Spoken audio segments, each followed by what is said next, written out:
ससुरारी में रंग खेलेला अइलह दीदिया के छोके जीजा।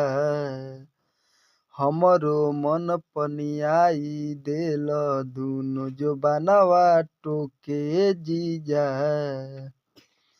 सभे घरही में बाजीजा जी बवाल हो जाई। लहे लहे डाली लहंगा लाल हो जाई ए जीजा।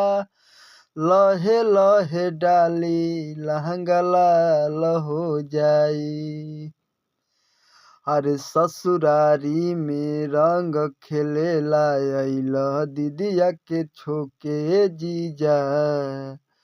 हमरो मन पनियाई देल दुनो जोबनवा टोके जीजा।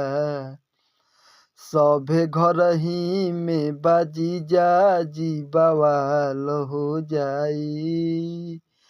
लहे लहे डाल लहंगा लाल हो जाई ए जीजा। लहे लहे डाल लहंगा लाल हो जाई ए जीजा।